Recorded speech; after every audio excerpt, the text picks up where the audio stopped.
Hello everyone and welcome back to Cabin Ceramics, inspiring your journey with clay. I'm Lisa and today I'm going to show you how to glaze this stoneware pumpkin. If you want to see how I made the pumpkin, check out my last video. I'm going to be using these Amaco velvet underglazes. I've got intense yellow and flame orange. I've also got light green and I have a brown stain from Scarva. When using Amaco velvet underglaze, give them a good shake first. I'm going to mix together the intense yellow and the flame orange. So you want 50% intense yellow and 50% of the flame orange. And we're just gonna mix those two together. So this will make a really nice pumpkin colour. If it's still looking a bit too bright orange, just add in a little bit more of the intense yellow. Apply 3 layers. It's always good to use a whirler, it makes it much easier to paint 3D objects. I will change to a smaller brush just to get under here. Remember that the bottom is unglazed. You just want to push the brush as far down as you can. But make sure you don't go right underneath. Look at how beautiful this colour is. How nice is the intense yellow and flame orange? That is looking such a really nice pumpkin colour. So I have a leaf here and the stem, so we don't want to go anywhere near the stem because that's going to be a different colour. This is going to be in brown and the leaf will be in green.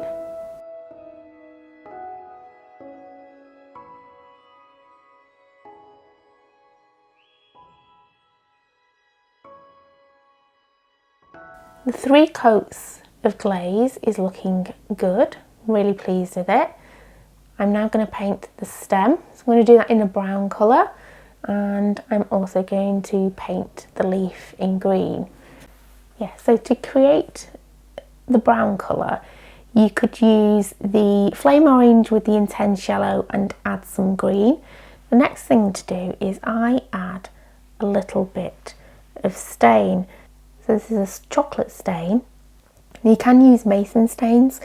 I find it's the best way to get a nice brown colour. So what you need to do, just add a little bit of the stain and mix it in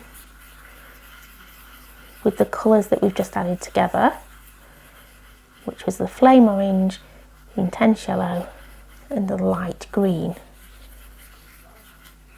Get a little bit of the intense yellow, add a bit of the green, and the only reason why is because it's a light green, it actually does fire quite dark, this green, so just to lighten it a little bit, let's add a little bit more green.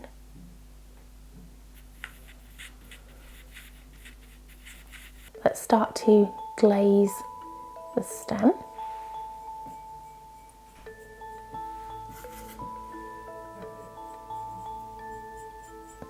Make sure you get right underneath the stem. I'm not sure about this stem. I should have twirled it a little bit more and twisted it a little bit more. I'm also on my journey with clay. So as a ceramic artist or a potter, you learn all the time. Every day I learn something new. I also make mistakes,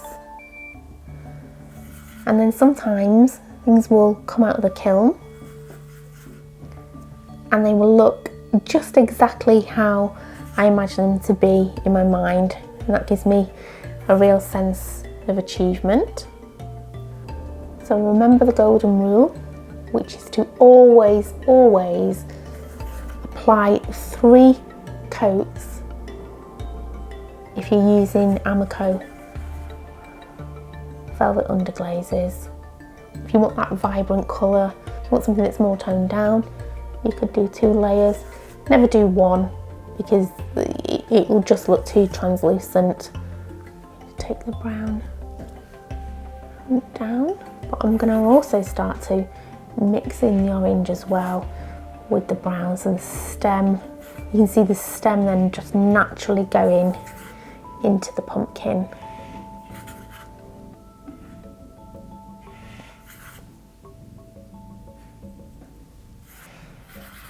Make sure you get right inside with your brush. Dab if you need to.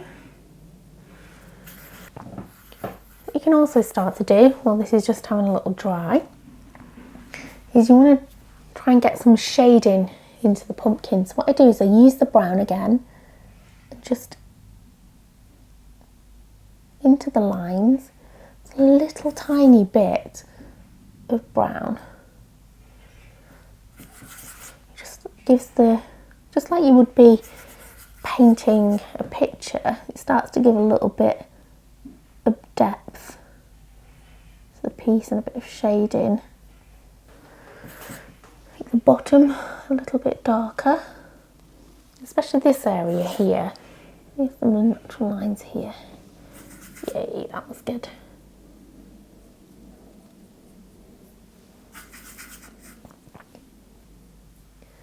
And this is what is so good about the Amaco velvet underglazes, is they are intermixable. They have some really great colours, but I don't have the brown, so that's why I've had to use a little bit of the stain, which is fine because it can be added and it works. I need to mix a bit more glaze. I'm always saying paint. I think it's because it does look like it's been painted. And that's the look that you're wanting to do when you're glazing. If you can try and make it look like you've painted your piece, then you're on to a winner. Okay, let's get this leaf. So using the green, make sure you get those little white bit underneath there. Now that is looking pumpkin-like, isn't it? That is looking lovely.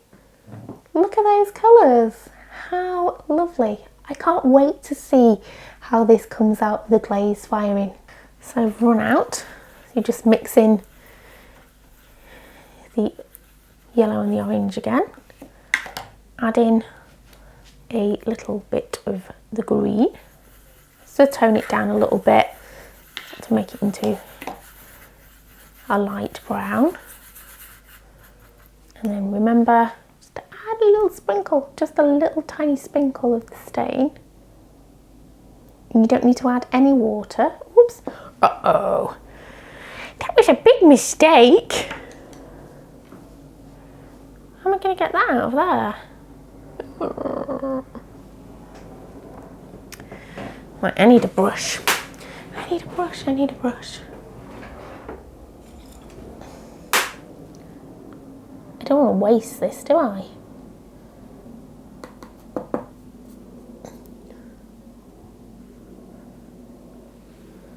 Let's get as much back into that pot. I told you that mistakes happen. I am a little bit clumsy. Okay.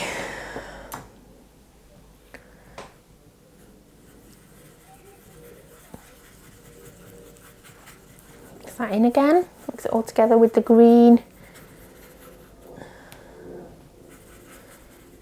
the yellow and the orange.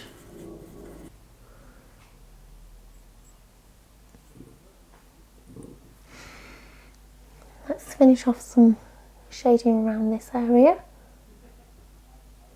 Just using the brown, sweep down into the lines.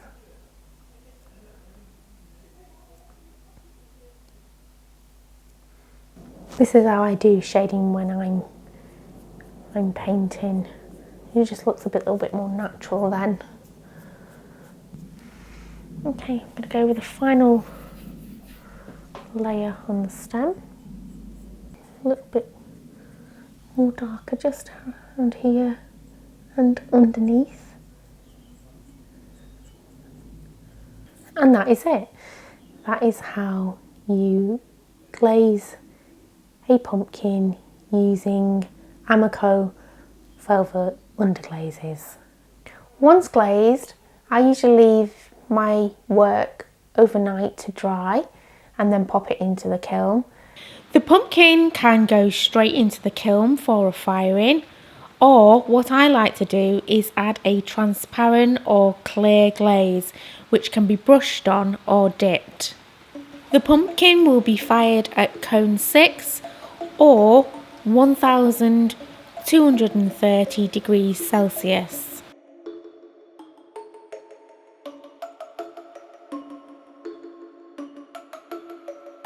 I'm really pleased with how the pumpkin has turned out. If you make this project, please send me some pictures. Don't forget to subscribe, and I'll see you on the next video.